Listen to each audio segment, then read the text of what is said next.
Thank you. ஆமென். ஹல்லேலூயா, ஹல்லேலூயா. நேரத்தை கடத்தாதபடிக்கு நம்ம வந்து தேவனுடைய வார்த்தைக்கு போயிடுவோம். ஹல்லேலூயா. நன்றி செலுத்துகிறோம் ஆண்டவரே, நன்றி செலுத்துகிறோம் ஆண்டவரே. நன்றி நன்றி நன்றி நன்றி நன்றி நன்றி நன்றி நன்றி நன்றி நன்றி நன்றி நன்றி நன்றி நன்றி நன்றி நன்றி நன்றி செலுத்துகிறோம் ஆண்டவரே. ஹல்லேலூயா. ஆண்டவரே நல்லவரே இயேசுதேவா, நன்மையினால் முடிசூட்டி. நல்லவரே இயேசுதேவா, நன்மையினால் முடிசூட்டி. கிருபைகளை பொழிந்திடுவீர், என்றென்றுமாய் நடத்திடுவீர். கிருபைகளை பொழிந்திடுவீர், என்றென்றுமாய் நடத்திடுவீர். நல்லவரே இயேசுதேவா, நன்மையினால் முடிசூட்டி. தடுமாறும் வேளையிலும் சித்தம் செய்திட, தடுமாறும் வேளையிலும் சித்தம் செய்திட, பாதை காட்டினீரே என்று இயேசுவே. பாதை காட்டினீரே நன்றி இயேசுவே. தேவா உம்மை நான் என்றும் துதிப்பேன். நல்லவரே இயேசுதேவா, நன்மையினால் முடிசூட்டி. நல்லவரே இயேசுதேவா, நன்மையினால் முடிசூட்டி. ஸ்தோத்திரம் ஆண்டவரே. ஆண்டவரே, ஆண்டவரே தடுமாறும் வேளையிலும் ஆண்டவர் உம்முடைய சித்தத்துக்கு செய்வதற்கு ஆண்டவரே நீர் பலத்தை கொடுக்கிறீர். ஆண்டவரே இன்றைக்கு பேச போறது நான் அல்ல, இன்னைக்கு பேச போறது எனக்குள்ள இருக்கிற நீங்க. ஆண்டவரே யாருமே இந்த ஜெவின் இலாய்சரை பார்க்காதபடிக்கு ஆண்டவரே, Lord I am the most ignorant of men. ஆண்டவரே மனிதர்களுக்குள் ஆண்டவரே நான் ஆண்டவரே அஞ்ஞானியாக இருக்கிறேன், நான் புத்தி இல்லாதவனாக இருக்கிறேன் ஆண்டவரே. ஆனாலும் ஆண்டவரே நீர் என்னை வழி நடத்துவீர்.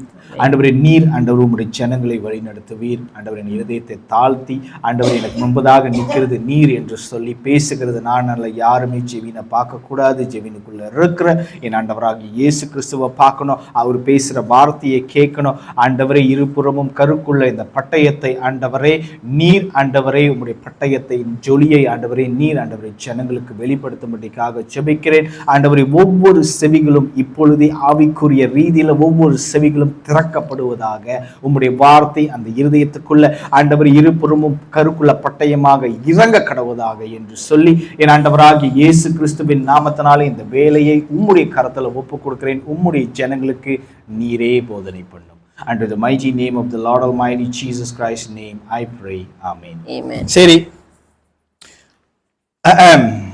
மோசே பத்தி உங்களுக்கு எல்லாம் தெரியும்ல? மோசே பத்தி உங்களுக்கு தெரியுமா? Moses, do you know who is Moses? And do you know who is Joshua?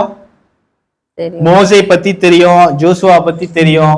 Okay, மோசே பத்தி நம்மளுக்கு என்ன தெரியும்னா அவர் வந்து எகிப்துல வந்து பிரின்ஸா இருந்தாரு. எகிப்துல வந்து பிரின்ஸ் இஸ் வாட், இளவரசனா இருந்தாரு. எகிப்து இளவரசனா இருந்தாரு. அவர் வந்து பிரமிடோட இன்ஜினியர். அவர் வந்து ஒரு நல்ல எகிப்தின் வாக்கிலும் வல்லவரா இருந்தாரு. அப்புறம் வந்து இடையில வந்து ஒரு காரியம் பண்ணிட்டாரு. என்ன பண்ணிட்டாருன்னா அவர் ஒரு எபிரேயன்றது அவருக்கு தெரியும். அப்ப இன்னொரு எபிரேயனை ஒரு எகிப்துக்காரன் போட்டு அடிக்கிறத பார்த்து அவனை கொலை பண்ணிட்டு என்ன பண்ணா ஓடிடுவாரு. ஸோ அதுக்கப்புறம் ஆண்டவர் அவரை சந்திச்சு அவருக்கு ஒரு பெரிய கனத்த ஊழியத்தை கொடுத்து அவர் வந்து கொண்டு வந்தாரு. சரியா? ஆனா மோசே கண்டினியூ கொண்டு வந்து விட்ட அந்த ஊழியத்தை திருப்பி கண்டினியூ பண்ணது வந்து ஜோசுவா. புரியுதுங்களா? சோ இவங்க ரெண்டு பேர்த்தோட ஊழியத்தை நீங்க பாத்தீங்கன்னா இவங்க ரெண்டு பேருமே ஆண்டவருக்கு வந்து இருபுறமும் கருக்குள்ள பட்டயமா வந்து இருந்திருக்காங்க. எப்படி நான் சொல்றேன்னாக்கா பாருங்க, மோசே ஜனங்களுக்காக ஜனங்களை வெளியே கூட்டு வந்தது அவரு. ஓகே. அதுக்கப்புறம் வந்து மேலே போய் இந்த 40 நாள் ஆண்டவரோட டைம் ஸ்பெண்ட் பண்ணி, ஸோ அந்த 10 கட்டளைகள்னு சொல்லுவாங்க, அது கேள்விப்பட்டிருக்கிறீங்களா? 10 கட்டளைகளை வந்து வாங்கிட்டு வந்தது ஜனங்களுக்கு கொடுத்தது வந்து மோசஸ் தான். ஸோ அதுக்கப்புறம் வந்து நியாயப்பிரமாணம் அது இது, ஐ மீன் அவர் வந்து சட்ட ரீதியாக lawfully he has done a lot of things and at the same time அவர் வந்து ஜனங்களை வழி நடத்தினார். ஓகே. ஸோ அவர் வழி நடத்தப்பட்டவங்கள்ல ஒருத்தர் தான் ஜோஷுவா. புரியுதுங்களா? அப்ப இந்த ஜோஷுவா அப்படின்ற மனுஷன் வந்து இந்த ஊழியத்துக்கு கடந்து வரும்போது ஆண்டவர் அவனை எப்படி அழைக்கிறார், அவர் எப்படி அழைக்கிறார் அப்படின்றது வந்து நம்ம பார்ப்போம். அந்த ஊழியத்தை பார்ப்போம், அந்த ஊழியத்தின் முடிவை நம்ம பார்ப்போம் இன்னைக்கு. சரியா? நான் ரொம்ப நேரம் எடுத்துக்கொள்ள விரும்பல, என்னால் எவ்வளோ சீக்கிரமா முடியுமோ நான் அவ்வளோ சீக்கிரமா முடிக்கிறதுக்கு ட்ரை பண்றேன். பாருங்க, எனக்காக நீங்க வந்து என்ன பண்ணணும்னா யாத்ரியாகமம் எக்ஸிடஸ் சாப்டர் 17 8, 9 and 13 sorry 8 and 9 மொத படிங்க.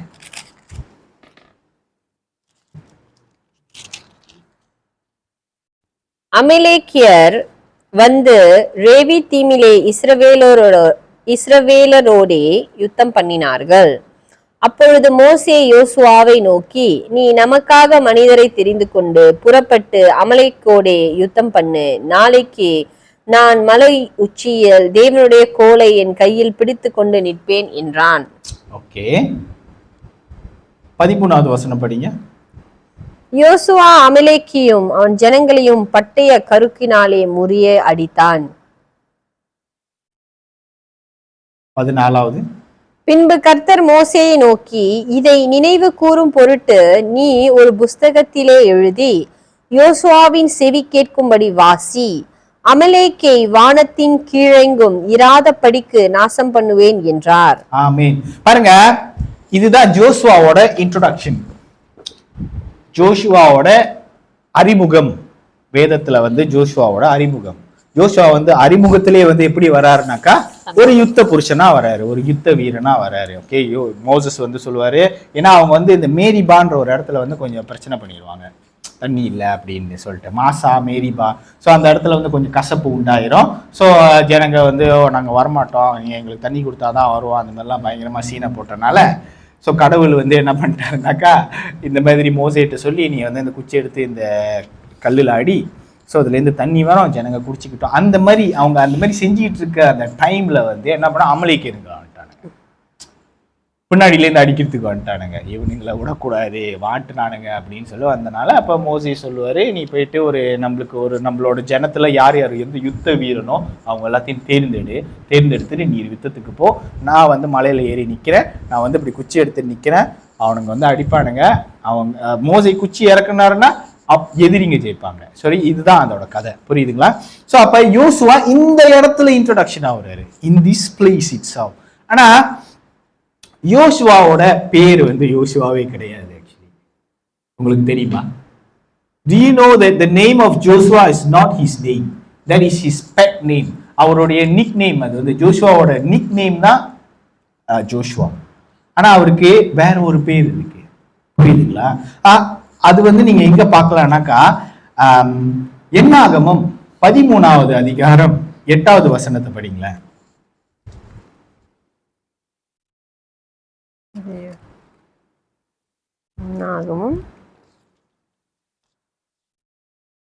Numbers chapter 13 verse 8. எப்ராஹிம் கோத்திரத்தின் நூனின் குமாரன் ஓசேயா. இதுதான் அவரோட உண்மையான பேரு. நுண்ணின் குமாரனாகிய ஹோசையான்னு போட்டிருக்குல்ல, இதுதான் யோசுவாவோட உண்மையான பேரு, அவரோட original name, by birth name. 13:8 என்னாகமம் 13:8. பாருங்க, இவர் வந்து என்ன கோத்திரத்துல இருந்து வந்திருக்காருன்னு போட்டிருக்கு, எப்ராஹிம் கோத்திரத்திலேருந்து. இவரோட கோத்திரத்தை பத்தி அங்க போட்டிருக்கு. இவர் பேரு வந்து ஹோசியா. அப்ப 16வது வசனம் படிங்க. அதே இதுல, தேசத்தை சுற்றி பார்க்கும்படி மோசே அனுப்பின மனிதரின் நாமங்கள் இவைகளே. நூனின் குமாரனாகிய யோசேயாவுக்கு யோசுவா என்று மோசே பெயரிட்டிருந்தார். ஆமென். புரியுதுங்களா? இப்படிதான் வந்து ஜோஷுவாக்கு வந்து ஹோசையாக்கு வந்து ஜோஷுவான்னு பேர் மாறினது. the name of ஹோசியா, அதாவது ஹோசியான்னு போட்டிருக்குல்ல, அதுக்கு என்ன அர்த்தம்னா காப்பாத்துகிறவன், காப்பாற்று, சேவ்ஸ், சேஃப். புரியுதுங்களா? அந்த ஹோசியான்ற பேரோட அர்த்தத்துக்கு வந்து சேஃப், காப்பாத்து.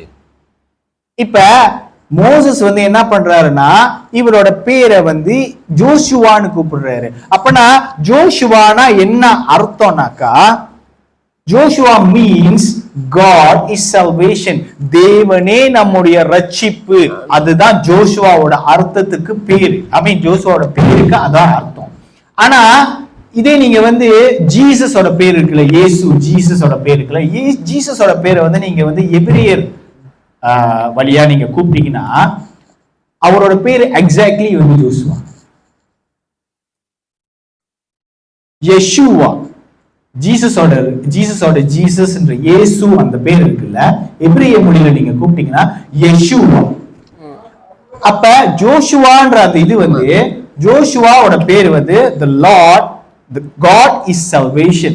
அப்ப ஜீசஸோட பேர் வந்து God is salvation. இந்த ரெண்டு பேரும் ஒரே பேராக வரது கோத்து வரத நீங்க பார்க்கலாம். நான் இதை படிக்கும் போது ஜீசஸோட பேரை, ஹெபிரிய பேரை இங்கிலீஷ்ல நீங்க டிரான்ஸ்லேட் பண்ணீங்கன்னாக்கா அது அப்படி ஜோஷுவான்னு வரும். புரியுதுங்களா? சோ அப்ப இயேசு பாருங்க, இயேசு யாரு? இந்த உலகத்தை மீட்க வந்த ரட்சகர். அப்ப இந்த ஜோஷுவான்ற மனுஷனுடைய பேரும் தேவனுடைய பேரும் ஒன்னா இருக்கிறதுனால இந்த ஜோஷுவாவுக்கு ஆண்டவர் கொடுத்த ஒரு டாஸ்க் என்னன்னாக்கா, இஸ்ரேலுக்கு வந்து மிலிட்டரி ஃபார்ம் பண்றது வந்து ஜோஷுவாவோட டாஸ்க். இஸ்ரேல் ஜனங்களுக்கு யுத்த புருஷனை ஆயத்தப்படுத்துறதும் மிலிட்டரி ராணுவம். புரியுதுங்களா? இந்த இஸ்ரேல் ஜனங்களுக்கு ராணுவம் இல்ல. சோ இந்த ராணுவத்தை ஏற்படுத்துறதுக்காக ஆண்டவர் தெரிஞ்சு கொண்ட மனிதன் தான் ஜோஷுவா. பாருங்க, ஆண்டவருக்கு வந்து ஆண்டவரோட ஊழியம் செய்யறதுக்கு ரெண்டு விதமான ஆளுங்க வேணும். ஒண்ணு ஊழியத்தை ஆர்கனைஸ் பண்றவங்க, இதெல்லாம் செய்யறவங்க, மச்சம் லைக் மோசஸ் மாதிரி. மோசஸ் வந்து என்ன செஞ்சாரு, ஜனங்களை அங்கேருந்து கூப்பிட்டு வந்தாரு, அவங்களுக்கு நியாய பிரமாணங்களை செஞ்சாரு, அவங்களுக்கு நீதி செஞ்சாரு, இந்த மாதிரி இது செய்யணும் இது செய்யணும் அதெல்லாம் செஞ்சாரு. He organized the people. This is how you should live. This is how God wants you to live, because he acted as a prophet. அவர் வந்து தேவனுடைய தீர்க்கதரிசியாக வந்து ஜனங்களை வழி நடத்தினாரு. புரியுதுங்களா? மோசே யுத்தத்துக்குலாம் போக மாட்டாரு. ஆனா நீங்க வந்து மோசையோட வாழ்க்கையை பாத்தீங்கன்னா, அவர் எகிப்துல எல்லா கலையும் கத்துட்டு வந்தவர்னா கண்டிப்பா அவருக்கு யுத்தம் தெரியும் தானே கண்டிப்பா. ஆனா தேவன் அவர் ஏன் இந்த மாதிரி காரியத்துக்கு பயன்படுத்தாம இந்த மாதிரி காரியத்துக்கு பயன்படுத்தாரு என்று நான் யோசிச்சுக்கிட்டு இருக்கும் போது ஆண்டவர் வந்து என்கிட்ட என்ன சொன்னாருனாக்கா, பாரு, மோசே வந்து எகிப்துல எல்லா வேலையும் கத்துக்கொண்டான். இப்ப ஒருவேளை மோசையோட அந்த திறமை எடுத்து நான் வந்து என் ஜனங்கள் இடத்துல நான் பயன்படுத்தினேனாக்கா, நாளைக்கு எகிப்தியன் சொல்லுவான், அவன் அதெல்லாம் எங்ககிட்ட கத்துக்கிட்டதுன்னு சொல்லுவான். சிம்பிளா ஆண்டவர் எனக்கு சொன்னது இந்த விஷயம் வந்து பாருங்க. எகிப்தியன் வந்து என்ன சொல்லுவானாக்கா, நீ எங்களோட கலை இதை எனக்கு கத்துக்கிட்டு இருந்த, இப்ப இன்னைக்கு இந்த பிரச்சனை வந்திருக்கும். புரியுதுங்களா? மோசே வந்து எங்களோட கலையை தான் கத்துக்கிட்டாரு, எங்களோட இதை தான் கத்துக்கிட்டாரு. ஆனா ஆண்டவர் மோசே அப்படியாப்பட்ட யாருக்கு அந்த ஒரு ராஜா இருப்பான், அவனுக்கு பிரமிட் கட்டினவர், அவன் பேர் என்னது, அந்த ஃபேரோ கிங் ஆஃப் ஃபேரோ, பார்வோன்னு ஒரு பேர். பார்வோன்றது வந்து அவங்களோட பட்டம். ராஜா நம்ம கூப்பிடுறோம்ல, அந்த மாதிரி வந்து பார்வோன்றது அவங்களோட பட்டம். ஆனா முன்னுக்கு வந்து இப்ப தூத்தகாமுன் அந்த மாதிரிலாம் அவங்களோட பேர் இருக்கும், அதான் அவங்களோட பேரு. ஓகே, ஸோ அந்த எகிப்து ராஜா அவருக்கு வந்து இவர் வந்து இது கட்டினவர், பிரமிடு கட்டினவர். He is the chief architect. மோசே வந்து எகிப்துல வந்து இந்த பிரமிட்லாம் நம்ம பாக்குறோம்ல, அவர் வந்து அதுல வந்து சீஃப் ஆர்கிடெக்ட். ஆர்கிடெக்ட்னா உங்களுக்கு தெரியும்ல, ஆர்கிடெக்ட்னா அவங்க தான் அந்த பில்டிங், அந்த இது இப்ப பில்டிங் கட்டுறது இன்ஜினியரா இருந்தாலும் ஆர்கிடெக்ட் சொல்ற மாதிரி தான் இன்ஜினியர் கட்டணும். புரியுதுங்களா? அவர் என்ஜினியர் கிடையாது. எல்லாமே நீங்க என்ன நினைச்சுக்கிறீங்களா, அவங்க என்ஜினியர், மோசே வந்து என்ஜினியர். மோசே என்ஜினியர் கிடையாது, ஹீஸ் a சீஃப் ஆர்கிடெக்ட். ஆர்கிடெக்ட்னாக்கா அவங்க தான் அந்த டிசைன் பண்ணுவாங்க, அது இதெல்லாம் வரைவாங்க. அவங்க சொல்ற மாதிரி தான் இன்ஜினியர் கட்டணும். அவங்க சொல்ற மாதிரி இன்ஜினியர் கட்டலாம், அவங்க இன்ஜினியரே பேசுவாங்க. அவங்களுக்கு 2 விதமான வேலையும் தெரியும். அவங்களுக்கு பில்டிங் பிளான் பண்ணவும் தெரியும், இந்த பில்டிங் வந்து ஸ்ட்ரக்சர் இப்படி போடணும் இந்த மாதிரி. So he's the chief architect. அப்ப எகிப்துல எல்லா கலையும் கத்த அந்த வல்லவனை வந்து ஆண்டவர் வந்து அவரோட ஊழியத்துக்கு அவர் கொண்டு வரும்போது இந்த 40 வருஷம் வனாந்திரத்துல வச்சு நடத்த அவர் எல்லாத்தையும் மறக்க பண்ணிட்டாரு. முன்னுக்கு வந்து வாக்கில் வல்லவன் போட்டிருக்கு, பின்னாடி வந்து அவர் வந்து ஆண்டவர்கிட்ட என்ன சொல்றாருன்னா, நான் திக்குவாய் ஆயிட்டேன், எனக்கு பேசக்கூட தெரியல அப்படி. நீங்க ஒருவேளை ஆவிக்குரிய ரீதியில உங்களோட ஸ்பிரிச்சுவல் ஜேர்னில வந்து நீங்க இப்படி வந்துட்டீங்கன்னாக்கா you will forget certain things. பாருங்க, இப்ப என்னையே ஒரு இது எடுத்துக்கோங்க. நான் ஏன் இதை வந்து நான் வந்து ஒத்துக்கொள்வேன்னாக்கா, முந்தி வந்து நீங்க என்கிட்ட என்ன பாட்டு பாட சொன்னாலும் நான் பாடுவேன், நீங்க என்ன மாதிரி நீங்க ரேப் பண்ண சொன்னாலும் நான் ரேப் பண்ணுவேன், நீங்க என்ன மாதிரி என்னை வந்து எப்படி ட்விஸ்ட் பண்ணி இந்த பாட்டு விஷயத்தெல்லாம் வந்து என்கிட்ட விளையாட முடியாது. அந்த மாதிரி புரியுதா என்ன சொல்றேன்னு? Like I can do it. நான் சொந்தமாக மியூசிக் கம்போஸ் பண்ணுவேன், நான் பீட் போடுவேன், நான் இது பண்ணுவேன், எல்லாத்தையும் நான் ஒன் மேன் ஷோவாக நான் செய்வேன். புரியுதுங்களா? That is the talent that God has given me. Okay, நான் எல்லா பாட்டையும் எழுதுவேன், இந்த மாதிரி ரேப் பண்ணுறேன், அந்த மாதிரி நான் வேகமாக கூட ரேப் பண்ணுவேன். அது எங்கள் ஃபேமிலிக்கு தெரியும். ஸோ நான் ரேப் பண்ணுறது வந்து சுருவான வேகமாக என்னால் ரேப் பண்ண முடியும், சரியான வேகமாக என்னால் பேச முடியும், அந்த மாதிரி டேலண்ட்லாம் இருந்துச்சு. ஆனால் ஒரு காலகட்டம் வந்தபோது அது எல்லாத்தையும் நான் விட்டு நான் மறந்துட்டேன். நான் இப்போ மறந்துட்டேன். இப்போ எல்லாத்தையும் நான் ஐ ஃபோர்கெட் தோஸ் திங்ஸ். லிரிக்ஸ் எழுதுறது அதெல்லாம் மறந்துட்டேன். இப்போ ஏறக்குறைய நானும் ஒரு திக்குவாய் மாதிரி ஆகிட்டேன்னு சொல்லலாம். மோசைக்கு இதுதான் நடந்ததுன்றது எனக்கு நடந்ததுக்கு அப்புறம் தான் எனக்கு புரிஞ்சிச்சு. புரியுதுங்களா? அப்ப அவரு அந்த இதுலேருந்து வந்துட்டனால ஆண்டவர் என்கிட்ட சொன்ன காரியம் வந்து, அவனை அவனுடைய இதுலயே ஸ்டாண்டர்ட்லயே நான் அவனை யூஸ் பண்ணனா, அவனுக்கு கத்து கொடுத்தவனுங்க எகிப்தியனுங்க. நாளை பின்ன அவன் இதெல்லாம் எகிப்தியரோட அந்த இதை வச்சுதான் அவன் செஞ்சான்னு என் பேரு ஜனங்களுக்கு உண்பதா பிரஸ்தாபப்படுத்தாது. அதனாலதான் நான் உனக்கு கூடாரத்துல கட்டின அந்த மாதிரியின்படி கட்டுறதுக்கு நீ எச்சரிக்கையாயிருன்னு சொல்றாரு மோசையை பார்த்து. Even though he is the chief architect, அவன் சீஃப் ஆர்கிடெக்ட். ஆண்டவர் அவங்ககிட்ட என்ன தெரியுமா சொன்னாரு? தொபரே எனக்கு பில்டிங் கட்டுன்னு சொல்றாரு ஆண்டவர். ஆண்டவர் இவன்ட்ட சொல்றாரு, நான் உனக்கு இந்த பிளான் காட்டுறேன், இந்த பிளான் மாதிரி எனக்கு ஒரு பில்டிங் கட்டி கொடு. என்ன கட்ட சொல்றாருன்னா, கூடாரம் கட்ட சொல்றாரு. கூடாரம். அப்படியாப்பட்ட பிரமிடு கட்டினவனை கூடாரம் கட்ட சொல்றாரு. கூடாரம் எனக்கு, நீ கூடாரம் கட்டு, ஆனா நான் காமிச்ச மாதிரி கட்டுறதுக்கு நீ ஜாக்கிரதையா இரு. சரி, இப்ப வேலைக்கு ஆள் ஓகே, நான் என்ன செய்யணும்? அங்க ஆள் எல்லாம் நான் ரெடி பண்ணிட்டேன், நீ உட்காந்து வேடிக்கை பாரு. Chief architect, what he studied for. அவர் என்ன படிச்சாரு? ஆமா தானே? ஆனா ஆண்டவர் அவர்கிட்ட சொல்றாரு, நீ ஒன்னும் வேணாம், கம்முன்னு கடை போய் ஒரு ஓரமா உட்காரு, உனக்கு பிளான் காமிச்சிடலாம். அது மாதிரி கட்டுறானுங்களா அவங்களை வேடிக்கை பாரு. வேடிக்கை பார்க்க வச்சு உட்கார வச்சாரு ஆண்டவர். புரியுதுங்களா?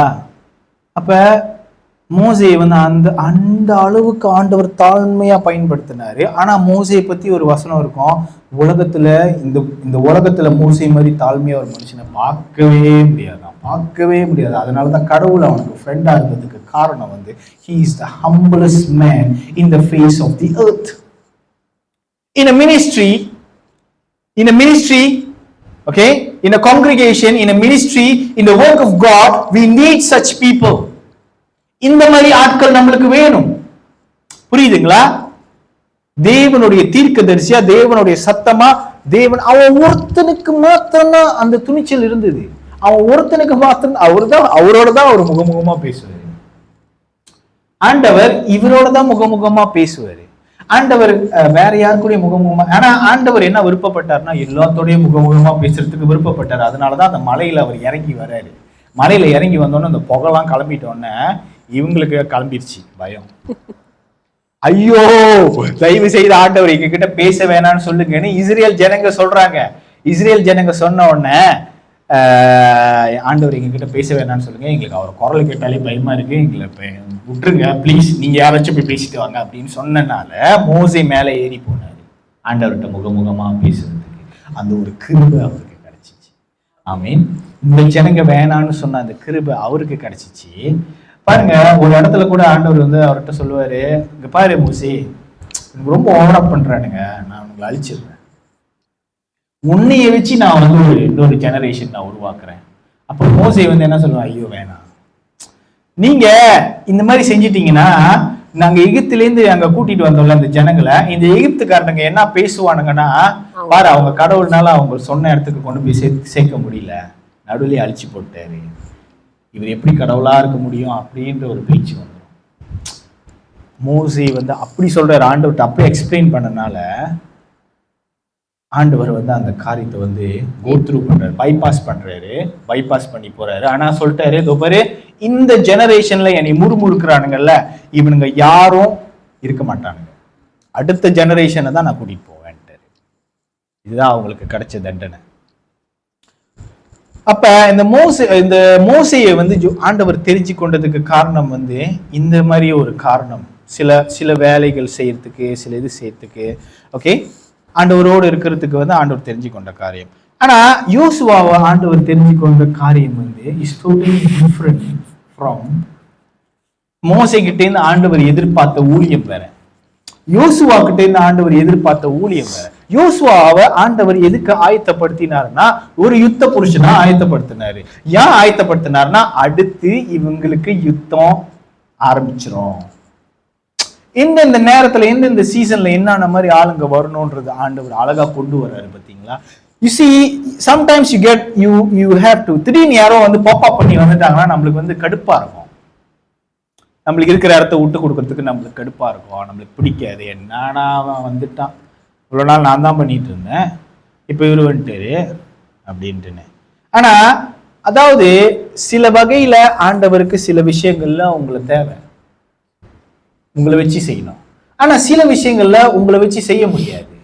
ஏன்னா அப்படி உங்களை வச்சு அந்த விஷயத்தையே செஞ்சாக்கா மேபி அவருடைய நாமத்துக்கு களங்கம் உண்டாகிறதுக்கு வாய்ப்பு இருக்கு. ஏன்னா நீங்க நான் பாக்குற மாதிரிலாம் அவர் பார்க்க மாட்டாரு. அவருக்கு நித்தியத்துக்கு பார்வை இருக்கு. நித்தியத்துக்கு என்ன நடக்கும்னு வந்து நம்மளுக்கு தெரியாது, ஆனா அவருக்கு தெரியும். புரியுதுங்களா? இன்னைக்கு ஜெவினே பர்பிள் கலர் சட்டை போட்டு வந்து இங்க நிப்பான்றது முடிவு பண்ணது வந்து நான் கிடையாது, அங்க ஆல்ரெடி முடிவு பண்ணியாச்சு. இன்னைக்கு காலையில நான் எழுந்திரிச்சு ஏன் காப்பீட்டு தேடும் போது பர்பிள் கலர் சட்டை நல்லா இருக்கு, நம்ம எடுத்து போட்டோம், நம்மளுக்கு இவ்வளவு தெரியும். ஆனா அவருக்கு நான் சின்ன பிள்ளையா இருக்கும் போதோ இல்ல குட்டி பிள்ளையா இருக்கும் போதோ இல்ல நான் வயிற்றுல உருவாகிறதுக்கு முன்னுக்கோ இந்த day is destiny. This is the power of God. அவர்னால டைம்ஸையும் சீசனையும் சேஞ்ச் பண்ண முடியும். புரியுதுங்களா? அவர்னால நீங்க நினைக்க முடியாத காரியங்களை வந்து he can do it very simply, easily. That is why God is so powerful. That is why God is filled with wisdom. புரியுதுங்களா? அதனாலதான் ஒரு ஞானத்திலே நிரம்பி இருக்கிற தேவனாக, ஏன்னா நம்மளால அடுத்த நிமிஷம் இங்க என்ன நடக்க போகுதுன்னு கூட நம்மளுக்கு தெரியாது. ஸோ அப்ப சில சமயத்துல சில நேரத்துல ஆண்டவர் உங்களுக்கு இந்த காரியத்துக்காக ஸ்பெசிபிக் டாஸ்க்காக உங்களை ரெடி பண்ணுவாரு. புரியுதுங்களா? இப்ப உங்ககிட்ட லெவியாத்தன் பத்தி பேசியிருக்கிறாரு, அது வந்து நீங்க என்ன அர்த்தம்னு நினைக்கிறீங்க? What do you think God is preparing for you for a specific task for you? When God has given you a new job, He asks you to learn something. He has given you a specific task. நம்மளோட ஜோவேல் வந்து இப்ப சிங்கப்பூர்ல ஊழியத்தை செஞ்சிட்டு இருக்கிறாரு. அப்ப சிங்கப்பூருக்கு அவர் கொண்டு போய் அங்க ஏதோ ஒரு டாஸ்க் இருக்கு, அவருக்கு ஏதோ ஒரு காரியத்தை ஆண்டவர் பிளான் பண்ணி வச்சிருக்கிறாரு. He will do it. Okay, நான் வந்து சப்ஸ்டிட்யூட், நான் வந்து கந்திக்கு வந்தேன், நான் வந்து ரிப்ளேஸ்மெண்ட்டுக்கு வந்தேன். ஜோவேலுக்கு பதிலா அம்மாக்கு ஊழியம் ஹெல்ப் பண்றதுக்கு நான் வந்து கந்திக்கு வந்தேன். புரியுதுங்களா? ஆனா எனக்கு ஊழிய அழைப்பு இருக்குது. நான் சின்ன வயசுலேருந்தே என்னை ஒப்பு கொடுத்துருக்குறாங்க. ஸோ என் தலையில கை வச்சு ஜெபிக்கிறவங்களுக்கு தெரியும் எனக்கு ஊழிய அழைப்பு இருக்குது. ஆனாலும் ஒரு காலகட்டம் வந்துச்சு. I'm trying to explain to you the time frame. பாருங்க, நான் ஜோவேல் இங்கேருந்து போனாரு, அப்புறம் திடீர்னு நானே எல்லாத்தையும் கொஞ்சம் செய்ய வேண்டியதா போச்சு. இதெல்லாம் நோண்டுறதுக்கு எனக்கு தெரியும், பட் ஆனால் நான் அதெல்லாம் ரொம்ப அக்கறை எடுத்துக்கல. ஒரு அளவுக்கு எனக்கு ஞானம் இருக்குது, அதெல்லாம் நான் அக்கறை எடுத்துக்கல. அப்புறம் நான் இங்கிட்டு போனேன் அது செஞ்சதோ ப்ராஜெக்டர் பூட்டியிருக்கோம், இது செய்கிறோம் அது செய்கிறோம். இதெல்லாம் வந்து there's a certain person have to come and do this.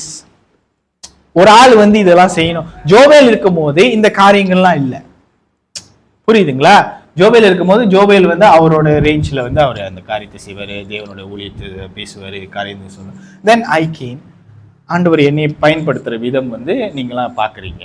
So எனக்கு பின்பதாக ஒருத்தவங்க வருவாங்க, அவங்கள பயன்படுத்துகிற விதம் வந்து வேற மாதிரி இருக்கும். புரியுதுங்களா? இதே மாதிரி தான் மோசஸ்லேருந்து ஜோசுவாக்கு ஆண்டவரோட பார்வை எப்படி போகுது. ஏன் போகுதுன்னா, இவனை நான் யுத்த புருஷனா நான் ஆயத்தப்படுத்த போறேன். இப்ப மோசே கிட்ட ஒரு காரியம் இருந்துச்சு. என்ன காரியம் இருந்துச்சுனாக்கா, ஜனங்க ஏதாச்சும் தப்பு பண்ணிட்டாங்கன்னு வச்சுக்கோங்களேன், ஜனங்க ஏதோ பெருசா பண்ணிட்டாங்கன்னு வச்சுக்கோங்களேன், ஆண்டவருக்கு விரோதமா கட்டளைகளுக்கு விரோதமா ஏதாவது பண்ணிட்டாங்கன்னா, மோசேவும் ஆரோனும் மொத என்ன பண்ணுவாங்கன்னா, ஓடி போய் டமார்னு கீழே உளுந்து பிரேயர் பண்ணுவாங்க. ஆண்டவரை மன்னிச்சிருங்க, உங்களோட கோபத்தை இந்த இடத்துல கொண்டு வந்துடாதீங்க. Do not bring your anger to this place, it will destroy everybody. Moses ஆண்டவர்கிட்ட போய் பேசி பேசி பேசி பேசி பேசி பேசி அவர் வந்து ஜனங்களுக்காக மன்றாடுகிற ஒரு நல்ல மேய்ப்பனார். ஏன்னா அவர் 40 வருஷம் ஆடு மேய்ச்சதுக்கு காரணம் வந்து என்னன்னு இப்போ உங்களுக்கு புரிஞ்சிருக்கும். ஏன்னாக்கா அந்த ஆடுகளுக்காக தன்னுடைய ஜீவனையே பணைய வைக்கிறவன் தான் உண்மையான மேய்ப்பன். இப்ப இவர் ஆடு நடத்திட்டு இருந்தாரு. இப்ப உங்களுக்கு சம்பந்தம் உங்களுக்கு புரியுதா? ஏன் வந்து அங்கிருந்து இங்க, இங்கிருந்து அங்க அப்படின்னு. Moses was crafted for this to lead the people of Israel. ஆனா ஆண்டவர் டெஸ்ட் என்ன கொடுத்தாருன்னா, டெஸ்ட் பண்றதுக்கு என்ன கொடுத்தாருன்னா ஆடு கொடுத்தாரு, டெஸ்ட் பண்றதுக்கு. புரியுதுங்களா? அப்ப இப்படியே நடத்தி வந்திருக்க மோசே வந்து எப்ப எந்த பாவம் ஜனங்க பண்ணிட்டானோ இவனுக்கு 2 பேரும் அம்மா சாம்பலை தலையில போட்டு உட்காந்துருவானுங்க. மன்னிச்சிருங்க, அவங்களோட அழிவை கொண்டு வந்துடாதீங்க அப்படின்ற ஊழியம். உங்களுக்கு புரியுதுங்க? ஜனங்களுக்காக பரிதபிக்கிற ஊழியம், ஜனங்களுக்காக பாதாடுகிற ஊழியம், ஜனங்களுக்காகவே நிற்கிற ஊழியம் மோசேவுக்கும் ஆரோனுக்கும் தேவன் கொடுத்தார். இப்படி இந்த விதத்துல தேவன் அவங்கள பயன்படுத்தினார். ஆனா யோசுவாவை தேவன் வந்தோடனே யோசுவா கிட்ட என்ன தெரியுமா சொல்றாரு? யோசுவா 1வது அதிகாரம் எடுங்க.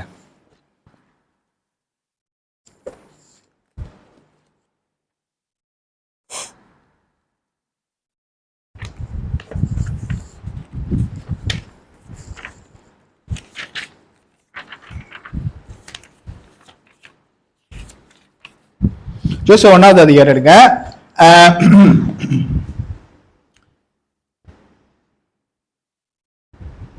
2வது வசனத்திலிருந்து அப்படியே படிச்சுட்டு வாங்கல, 7வது வசனம் வரைக்கும், 8வது வசனம் வரைக்கும், சாரி 8வது வசனமும் இல்ல, 9வது வசனம் வரைக்கும்.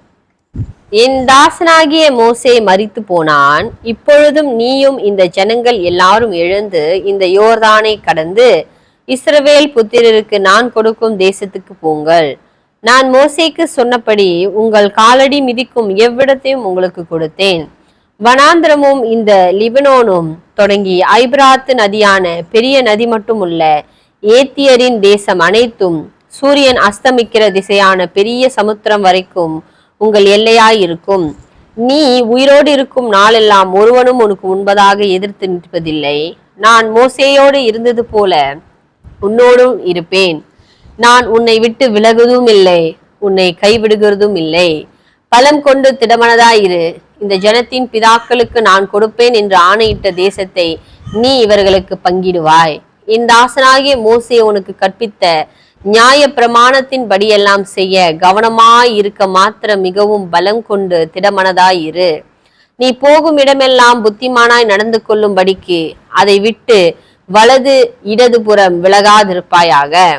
இந்த நியாய பிரமாண புஸ்தகம் உன் வாயை விட்டு பிரியாதிருப்பதாக. இதில் எழுதி இருக்கிறவைகளை எழுதி இருக்கிறவர்களின் படியெல்லாம் செய்ய கவனமாய் இருக்கும்படி இரவும் பகலும் அதை தியானித்து கொண்டிருப்பாயாக. அப்பொழுது நீ உன் வழியை வாய்க்க பண்ணுவாய், அப்பொழுது புத்திமானாய் நடந்து கொள்ளுவாய். நான் உனக்கு கட்டளை இலவில்லையா? பலம் கொண்டு திடமனதாய் இரு, திகையாதே, கலங்காதே. நீ போகும் இடமெல்லாம் உன் தேவராகிய கர்த்தர் உன்னோடே இருக்கிறார் என்றார். ஆமென். பாருங்க, இதுதான் ஜோசுவாவோட ஊழியாளி. ஆண்டவர் டைரக்டா ஜோசுவா கிட்ட பேசுறாரு. நீங்க இதுல கான்ஸ்டன்ட்லி நீங்க வந்து என்ன கவனிப்பீங்கன்னாக்கா, இந்த பேசேஜை நீங்க படிக்கும் போது நீங்க என்ன கவனிப்பீங்கன்னா, பலன் கொள்ளு திடமனதாயிரு, பலன் கொள்ளு திடமனதாயிரு. மோசே கத்து கொடுத்த அந்த நியாயப்பிரமாணத்தை இரவும் பகலும் படி, பலன் கொள்ளு திடமனதாயிரு, பலன் கொள்ளு இது திருப்பி திருப்பி அவர்கிட்ட ஆண்டவர் சொல்லிக்கிட்டே இருப்பாரு.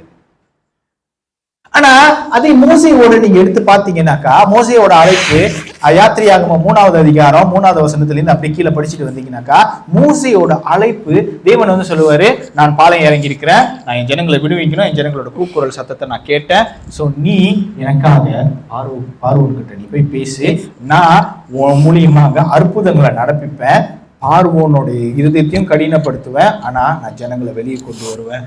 இவங்க 2 பேர்த்துக்குமே டோட்டலா வேற மாதிரி இல்லை, புரியுதுங்களா? டோட்டலா வேற வேற. இப்ப he is a different person. இப்ப இவர் வந்து ஓப்போனா இவர் வந்து விவோ, வேணாம் இது சிஸ்டர் கம்பெனி முடியாது. இப்ப இவர் வந்து ஆப்பிள்னா இவர் சாம்சங், புரியுதுங்களா? வேற வேற வேலை, வேற வேற காரியம். பட் the point is, ஆண்டவர் இவர்கிட்ட சொல்ற வார்த்தையை நீங்க கூட கவனிச்சீங்கன்னாக்கா, பலனாரு திடமனதாரு, பலனாரு திடமனதாரு திருப்பி திருப்பி சொல்றாரு. ஏன்னாக்கா இவரு யுத்த புருஷன், இவர் தான் யுத்தத்துக்கு ஆளுங்களை ஆயத்தப்படுத்தணும். அப்ப இவர் என்ன பண்றாருன்னா, ஓகே எல்லாத்தையும் சுத்திக்கிறீங்க, நம்மளோட இருக்கிற அந்த சண்டை போடுற அந்த இஸ்ரேல் ஜனங்க இருக்கிறாங்களா, சண்டைக்காரனுங்கன்னு ஒருத்தர் அஸ்கார்னு ஒருத்தர் இருப்பாங்க, அந்த அஸ்கார் எல்லாத்தையும் வெளியே கொண்டு வந்து, இந்த ஆர்மி மேன் எல்லாத்தையும் வெளியே கொண்டு வந்து, இப்ப நம்ம ஒரு ஆர்மி ஃபார்ம் பண்ணோம், ஆர்மி ஃபார்ம் பண்ணி நம்ம இங்கிருந்து அடிச்சுட்டு போனோம். இவரு தன்னுடைய வேலையை செய்த பொழுது இந்த மாதிரி எத்தனை ராஜாவை ஜெயிச்சாருன்னா 31 ராஜாவை ஜெயிச்சாராம். அதாவது 31 ராஜ்யங்களை வந்து அவங்க வந்து போவாங்க, சண்டை போடுவாங்க, அந்த காரியத்தை பற்றி கொள்வாங்க, அந்த இடத்தை எடுத்துப்பாங்க. புரியுதுங்களா? யுத்தம் வந்து இப்படித்தான் நடக்கும். 31 ராஜாக்களை வீழ்த்தினார். சோ இது இவருடைய வாழ்க்கையின் கணக்கு, புரியுதுங்களா? 31 ராஜாவை வீழ்த்தினாரு, ஊழியம் செய்வாரு. ஆனா இவருக்கும் மோசேக்கும் ஒரு வித்தியாசம் இருக்கு. என்ன வித்தியாசம்னா, நீங்க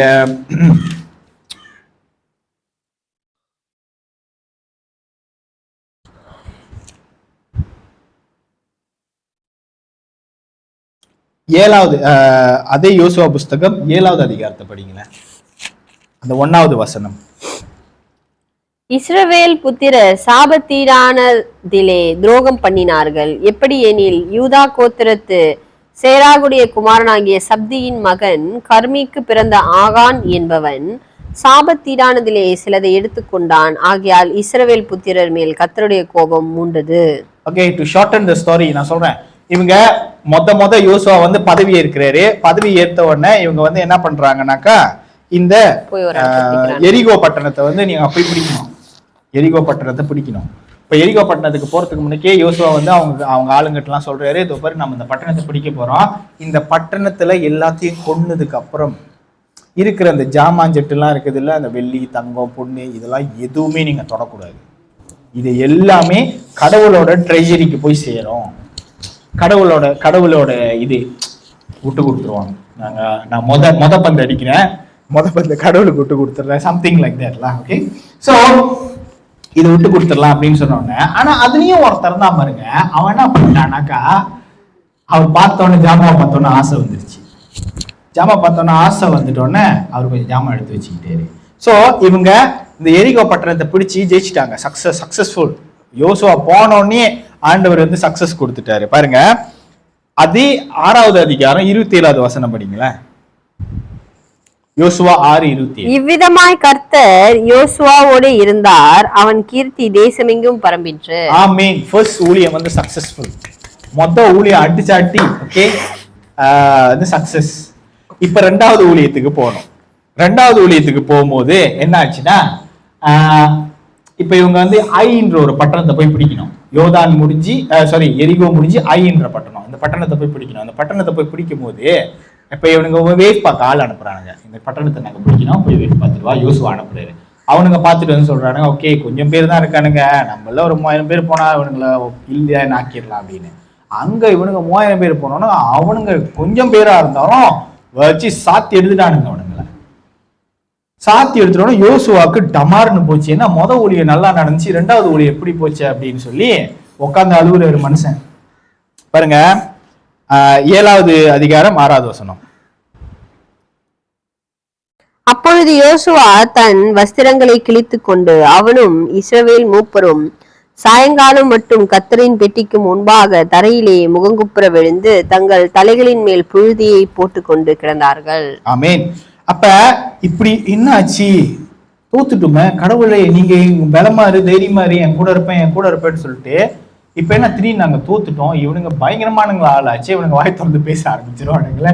அது ஒரு பக்கத்து பயம். ஏன் என் கூட எனக்கு நடக்கல, ஆண்டவர் என்னோடு இருக்கிறாருன்னு சொல்லிட்டு ஏன் இந்த காரியம் நடந்துச்சு? எனக்கு சில சமயம் நம்மளுக்கும் இந்த கேள்வி இருக்குது இல்ல.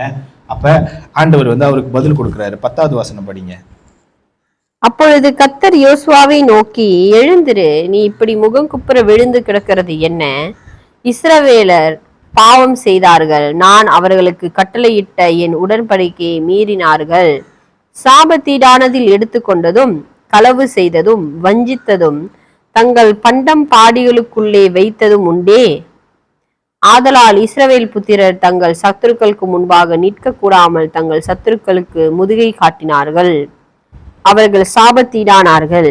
நீங்கள் சாபத்தீடானதை உங்கள் நடுவிலிருந்து நிக்கிரகம் பண்ணாவிட்டால் இனி உங்களோட இரேன்.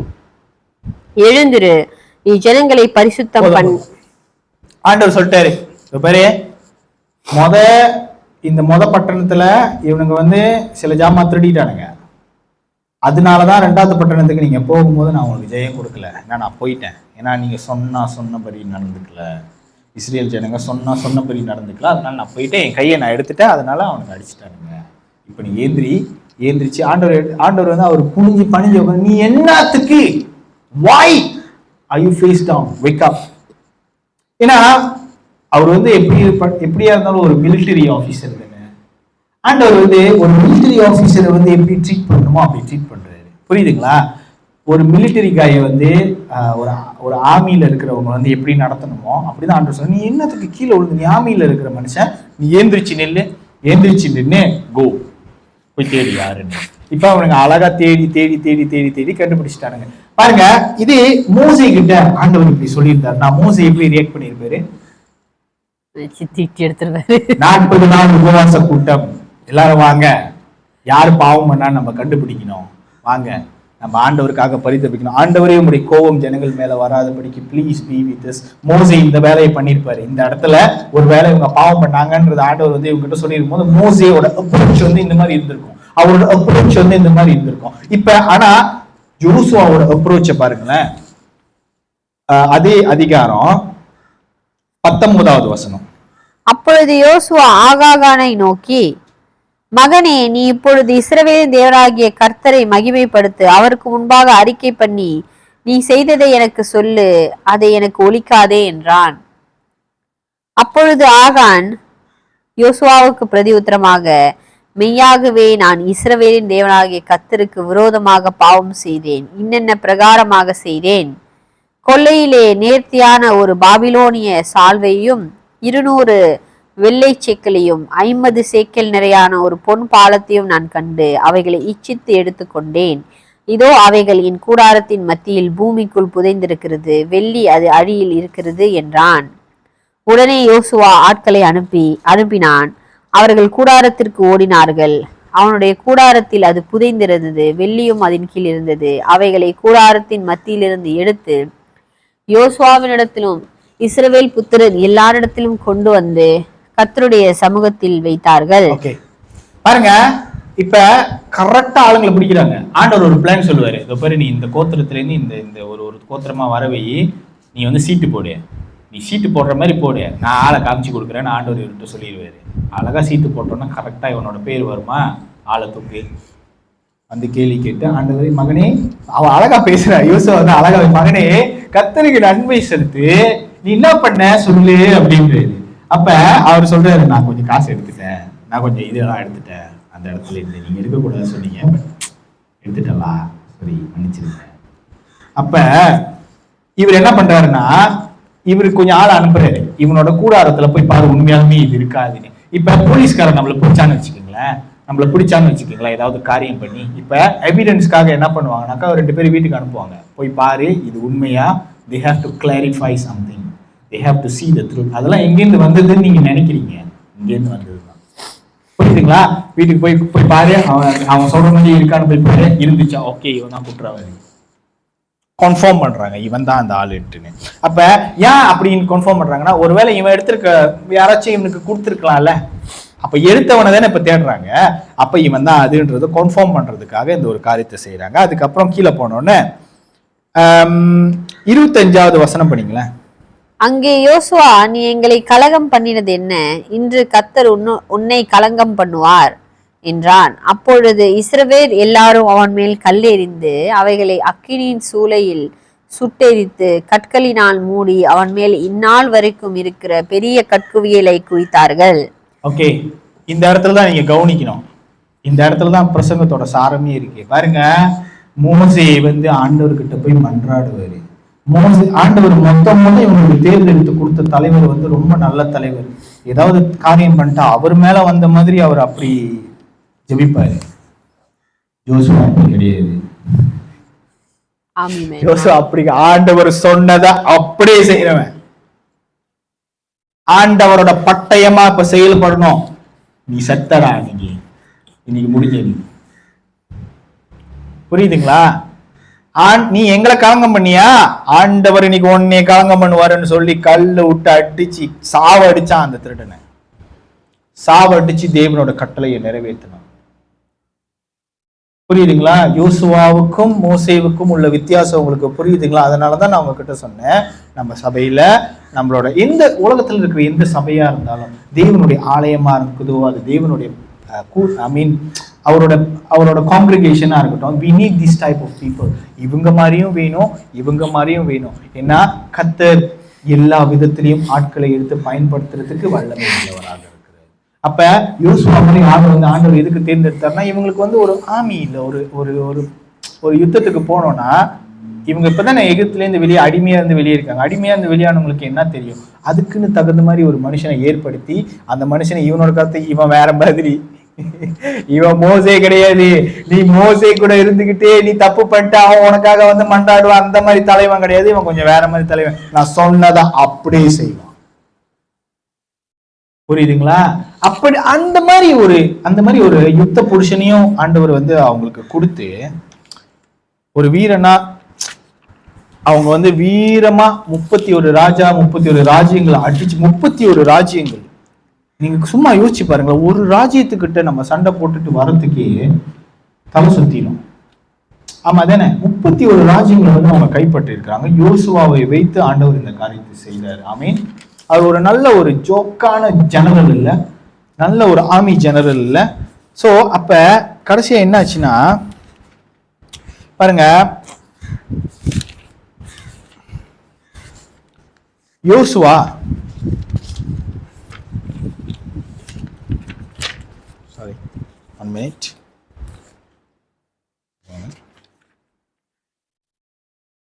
கடைசியா யோசுவா இப்ப நீங்க யோசுவா 24வது அதிகாரத்துக்கிட்ட நீங்க திருப்பிக்கிட்டீங்கன்னா,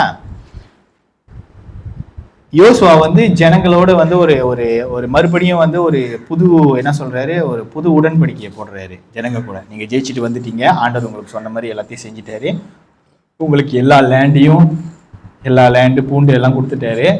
ஸோ இப்போ நீங்க என்ன பண்ணணும்னா, ஆண்டவரோட மறுபடியும் you make a covenant with God. ஏன்னா நீங்க அந்நிய தெய்வத்துக்கிட்ட நீங்க மறுபடியும் போயிடக்கூடாது. ஆனா ஆண்டவர் இப்படி உயிரை கொடுத்து உங்களை காப்பாற்றிட்டு வந்திருக்கிறாரு என் மூலியமா. ஓகே, இப்ப நீங்க ஒரு உடன்படிக்கை பண்ணோம். ஏன் இந்த உடன்படிக்கை இந்த இடத்துல பண்றாருன்றது நம்ம கொஞ்சம் படிச்சு பார்த்தோம்னா 19வது வசனம் உங்களுக்கு தெரியும். யோசுவா ஜனங்களை நோக்கி, நீங்கள் கர்த்தரை சேவிக்க மாட்டீர்கள், அவர் பரிசுத்தமுள்ள தேவன், அவர் எரிச்சலுள்ள தேவன், உங்கள் மீறுதலையும் உங்கள் பாவங்களையும் மன்னியார். கர்த்தர் உங்களுக்கு நன்மை செய்திருக்க நீங்கள் கர்த்தரை விட்டு அந்நிய தேவர்களை சேவித்தால் அவர் திரும்பி உங்களுக்கு தீமை செய்து உங்களை நிர்மூலமாக்குவார் என்றார். ஜனங்கள் யோசுவாவை நோக்கி, அப்படி அல்ல, நாங்கள் கர்த்தரையே சேவிப்போம் என்றார்கள். என்ன தெரியுமா பிரச்சனை? இப்படியாப்பட்ட ஒரு தலைவனை வச்சு கூட மோசே மாதிரி ஒரு தலைவன் கிடைச்சா அவங்ககிட்டயும் ஒழுங்கா இல்ல. யோசுவா மாதிரி ஒரு தலைவன், இவன் பயங்கரமான ஆளு, நீ தப்பு பண்ண முடிஞ்ச, ஆண்டவரோட கல் எடுத்து அடிக்க சொன்னார கல் எடுத்து அடிப்பான், எரிக்க சொன்னார எரிச்சிருவான். அந்த மாதிரி ஆளு யோசுவா. ஆனா அவன் என்ன சொல்றான்னா, கடைசியா 31 வருஷம் ஜனங்களை நடத்தி வந்து 31 ராஜாவெல்லாம் ஜெயிச்சு என்ன சொல்றாருன்னா, அவர் என்ன தெரியுமா சொல்றாரு, நீங்க திருந்த மாட்டீங்கடான்ட்டாரு. அப்படின்னா என்ன, அவர் என்ன தெரியுமா ஒத்துக்கொள்றாரு, அவரோட ஊழியம் ஃபெயில்னு ஒத்துக்கிறாரு. அவரோட ஊழியம் ஃபெயில். இன்னைக்கு இந்த மாதிரி ஜனங்களும் நம்ம மத்தியில இருப்பாங்க. நம்ம சபைக்கு வருவாங்க, அப்புறம் அங்கேருந்து அங்க போவாங்க, அங்கேருந்து தலைவன் சரியில்லை, வாழு சரியில்லை, தலை சரியில்லை, இது சரியில்லை அது சரியில்லைன்னு போயிடுவாங்க. அங்கேயும் போய் அந்த தலைவங்கிட்டே இருக்க முடியாது, இந்த தலைவங்கிட்டே இருக்க முடியாது. பாருங்க, இவங்க கிட்ட இவ்வளோ தூரம் இவங்களை வந்து பரிசுத்தப்படுத்திட்டார். ஜாமா திருடுனதுக்கு புரியுதுங்களா, அந்த ஜாமாவை கவட அடிச்சதுக்கே அந்த மாதிரி ஒரு தண்டனை. ஆனா புரியுது பாருங்க, அப்படி இருந்தும் ஜனங்களோட மத்தியில வந்து விக்கிரகம் இருந்திருக்கு. அவரோட ஊழியத்தையே இந்த ஜனங்க இல்லாதபடிக்கு லைக் அவர் என்ன பர்பஸ்க்காக ஆண்டவர் அவர் தெரிஞ்சு கொண்டாரு, அவரோட ஊழியத்தின் பாதையை அவர் நிறைவேற்றினாருன்னா ஒரு பகுதியை நிறைவேற்றினார், இன்னொரு பகுதி அவர்னால இந்த ஜனங்களை வந்து ஆண்டவருக்குள்ளாக ஒரே இதயத்தோடு வைத்துக்க முடியும். அங்கேயும் விக்கிரகம் இருந்துச்சு. அவர் சொல்ல பாரு, நீங்க செய்ய மாட்டீங்கடா, எனக்கு உங்களை பத்தி தெரியும்டா. அப்புறம் என்ன சும்மாவா சொல்லுவாரு? அப்ப அவங்களுக்கு பின்னாடி ஆண்டவரும் அவங்க சேவிச்சுக்குவாங்க, பின்னாடி விக்கிரகத்தையும் வச்சிருக்கிறாங்க. அந்த மாதிரி ஜனங்களும் சேர்ச்சிக்கு வருவாங்க. அதனாலதான் நம்மளுக்கு 2 விதமான ஆட்களும் நம்மளுக்கு வேணும். புரியுதுங்களா? மோசே ஜனங்களுக்காக பரிதபிக்கிறவர். உன்னோட இருதயத்தை நீ யோசிச்சு பாரு, உன்னோட ஆவியானவர்கிட்ட நீ கேளு, நீ என்ன மாதிரி ஊழியம் நீ செய்யணும், நீ என்ன மாதிரி காரியம் ஆண்டவரே நான் ஜனங்களுக்கு பரிதபிக்கிற ஊழியமாக எனக்கு கொடுப்பீங்களா, இல்ல ஜனங்களுக்கு இந்த மாதிரி ஷாப்பா இதுனா இது வழி விலகி போகக்கூடாது அந்த மாதிரி ஊழியத்தை நீங்க எனக்கு கொடுக்குறீங்களா? புரியுதுங்களா? அப்போஸ்தலர்கள் வந்து இந்த மாதிரி இடத்துல தான். ஆனா யோசுவாவும் இயேசுவுக்கும் என்ன ஒத்துமைன்னு நீ கேட்டீங்கன்னாக்கா, தேவன் சொல்றத அப்படியே செய்யறவரு தான் இயேசு கிறிஸ்து.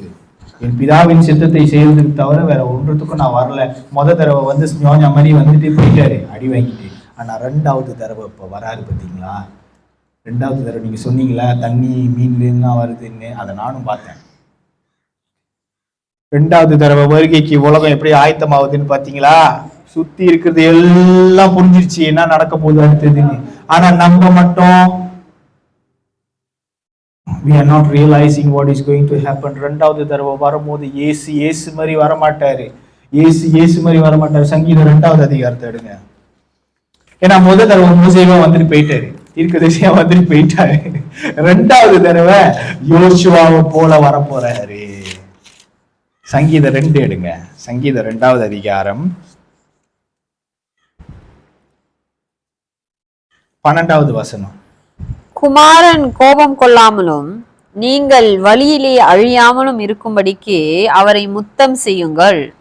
கொஞ்ச காலத்திலே அவருடைய கோபம் பற்றி எரியும். அவரை அண்டிக் கொள்ளுகிற யாவரும் பாக்கியவான்கள். ஆமென்.